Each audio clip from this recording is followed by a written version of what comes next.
فیض احمد فیض نے کہا تھا، جس دھج سے کوئی مقتل کو گیا وہ شان سلامت رہتی ہے، یہ جان تو آنی جانی ہے، اس جاں کی تو کوئی بات نہیں۔ اور کتنی بلند عشق کی پرواز کر گیا، اپنا جہاں میں منفرد انداز کر گیا، ہو کر قربان آقا کے ممتاز نام پر، ممتاز اپنے نام کو ممتاز کر گیا،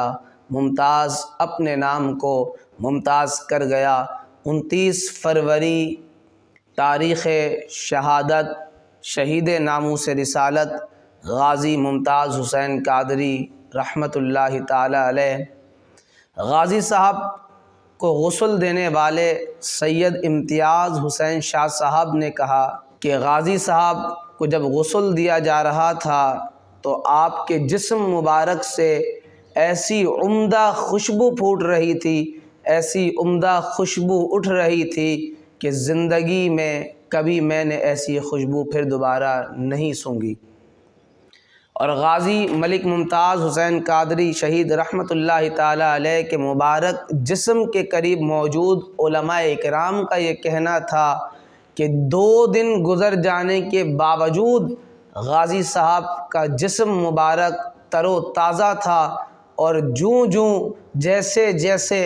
وقت گزرتا چلا جا رہا تھا غازی صاحب کا چہرہ مزید تر و تازہ ہوتا چلا جا رہا تھا، مزید چمکتا جا رہا تھا، مزید کھلتا جا رہا تھا، اور پھانسی کے باوجود غازی صاحب کا چہرہ چمک رہا تھا، جگمگا رہا تھا۔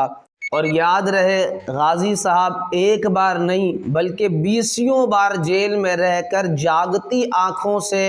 حضور علیہ السلام کا دیدار کر چکے تھے، اور آپ یہ جانتے تھے کہ بہت جلد آپ حضور علیہ السلام کے قدموں میں پہنچنے والے ہیں۔ یہی وجہ تھی کہ جب غازی صاحب کے گھر والوں کو غازی صاحب سے ملاقات کے لیے اور آخری دیدار کے لیے بلایا گیا تو غازی صاحب نے اپنے گھر والوں سے کہا کہ آپ کی یہ خواہش تھی کہ میں یہاں سے رہا ہو جاؤں، میں قید سے رہا ہو جاؤں، اور میری یہ خواہش تھی کہ میں جلد مصطفیٰ جان رحمت کے قدموں میں پہنچ جاؤں، اور آج دیکھو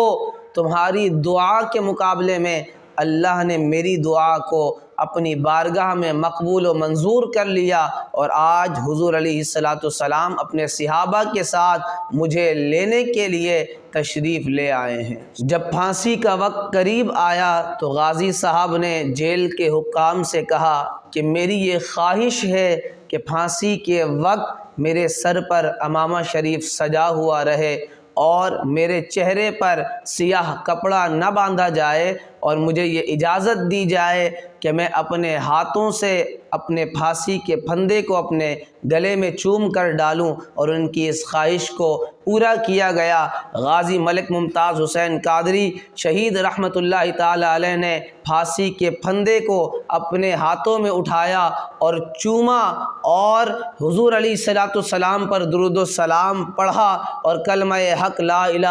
الا اللہ محمد الرسول اللہ کی صدا بلند کی، اور پھانسی کے پھندے کو اپنے گلے میں ڈالا، اور دنیا والوں کو یہ پیغام دے گئے کہ حبیب خدا کا نظارہ کروں میں، دل و جان ان پہ نثارہ کروں میں، یہ ایک جاں کیا اگر ہوں کروڑوں، تیرے نام پر سب کو وارہ کروں میں، آقا تیرے نام پر سر کو قربان کر کے تیرے سر سے صدقے اتارا کروں میں، میرا دین و ایمان فرشتے جو مجھ سے پوچھیں آقا تمہارے ہی جانب اشارہ کروں میں، اور دم واپسی تک تیرے گیت گاؤں، محمد محمد ہر دم پکارا کروں میں، محمد محمد ہر دم پکارا کروں میں۔